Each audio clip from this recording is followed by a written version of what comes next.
Terima kasih untuk Anda yang masih bergabung bersama dengan kami dan di segmen ini kita akan review jalannya perdagangan di sepanjang hari ini.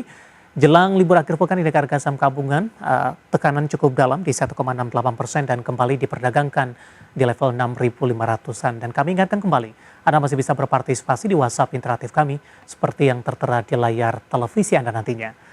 Dan saat ini kami sudah terhubung melalui Zoom bersama dengan Bapak Dharma Putra Hendi Santoso selaku Branch Manager JUC Sekuritas Sudirman. Kita akan langsung sapa saja. Pak Hendi, selamat sore. Apa kabar Pak? Selamat sore Pak Dev, kabar baik. Terima kasih Pak Hendi sudah meluangkan waktu di IDX Channel.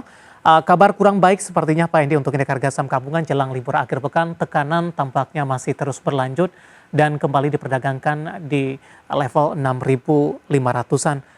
Analisis Anda secara teknikal, Pak, khusus untuk di sepanjang perdagangan hari ini, tekanan masih terus berlanjut, apakah level support masih terjaga sampai sejauh ini?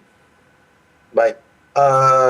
Untuk IHSG, kalau saya melihat untuk perdagangan hari ini ditutup cukup lumayan oke ya, karena masih di atas support kuat 6.500, di mana support tersebut itu kemarin sempat di break dan sempat di retest satu kali itu di tanggal 11 Maret hari Selasa dan ternyata mantul kembali, hanya saja tidak bisa melewati resisten 6.700. Nah, IHSG saya melihat sih secara teknikal ini masih belum kondisi yang stabil.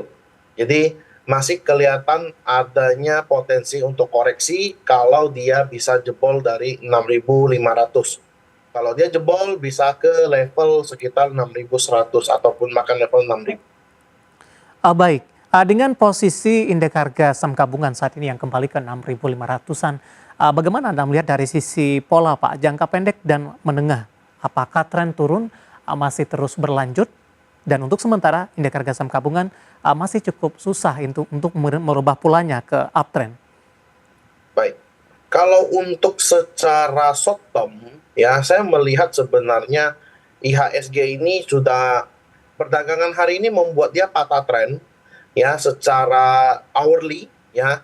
Jadi sebenarnya kalau secara short term itu pun sudah patah, hanya saja secara mid term kalau menurut saya ini masih eh, ada potensi dia untuk bikin high low kalau memang secara ekonomi itu mulai membaik, ya kita tidak tahu ke depannya, tapi kalau memang secara teknikal dia akan bikin new low dan 6.500 ini terjaga, menurut saya mid term should be good, ya harusnya bagus. Baik, resisten terdekat akan kemana nantinya? Kalau skenario-nya Resisten berjalan dengan baik? baik, kalau resisten terdekat itu dia ke 6.850, sekitar area itu sampai level area terakhir di area 7.000, ya. Nah, setelah itu baru penentuan apakah dia akan breakout dari 7.000 atau konsolidasi lagi. Mhm. Seperti itu, ya. Tapi sebelum ke 6.800 Pak, dengan posisi 6.500 saat ini, resisten terdekatnya akan kemana dulu? 6.700 Baik. itu support resisten yang lumayan kuat secara short term. Pak Hendi, di tengah tekanan dalam indeks harga saham gabungan hari ini, hampir semua sektor mengalami pelemahan. Sektor teknologi yang sebelumnya menjadi penyelamat, menjadi penopang dalam beberapa waktu terakhir di tengah tekanan indeks harga saham gabungan, hari ini juga ikut mengalami koreksi. Ada saham DCI, Pak, setelah ARA beruntun dalam beberapa hari terakhir menciptakan new all time high setiap hari ini berbalik arah melemah, auto reject bawah sepertinya dengan mengalami pelemahan di atas 20%. Seperti apa analisis Anda saham DCI di tengah pembalikan arah hari ini dan mengurangi kontribusi untuk menjadi penopang indeks harga saham gabungan? Baik. Untuk saham DCI ini kan sudah arah sejak H26 Februari, ya. Arah sampai di kemarin Kamis 13 Maret itu which is ya sudah hampir 2 minggu ya. Dan secara kalau orang yang sudah arah seperti ini dan dia melakukan take profit itu hal yang wajar kalau menurut saya, apalagi kita mengingat bahwa sebenarnya sektor teknologi ini termasuk salah satu sektor yang cukup volatil, ya, karena di mana naiknya bisa bentuk V-shape, turunnya juga bisa lumayan kenceng. That's why setiap kita trading di saham-saham yang teknologi, kalau sudah cuan kita mesti jaga trailing stop. Saya selalu pesan ke teman-teman saya seperti itu. Khusus untuk DCI perlakuannya seperti apa Pak? Trailing stop berapa yang harus dijaga? Masih ada ruang lanjutan tidak untuk penurunan signifikan setelah mengalami kenaikan yang signifikan? Baik, kalau secara short term, kalau DCI jebol dari 152.700, maka itu saya sudah akan trailing stop 70-80%. Sisanya saya akan biarin sampai dia jebol area level 136.000. Kalau dia masih bertahan di atas 136.000, ya itu harusnya masih bagus. Dan kelihatannya DCI ini sudah mulai masuk ke fase sideways. Gitu Pak. Baik, analisis dan rekomendasi untuk DCI hari ini koreksi cukup dalam di 20%, di 180.925 dan ikut menjadi pemberat untuk indeks harga saham gabungan. Dari sisi saham ini Pak, hari ini saham-saham emiten emas justru tetap bertahan di zona hijau Pak, terutama mereka yang memang murni atau tidak mengadakan diversifikasi dengan komoditas lainnya begitu. Ada harta, kemudian juga PSAB tetap melaju kencang. Informasi tadi dari posisi harga komoditas kembali menembus ke level tertinggi di sepanjang masa. Momentum apa yang bisa dimanfaatkan, terutama di tengah pelemahan dalam indeks harga saham gabungan yang masih terus berlanjut, Pak Hendy? Baik.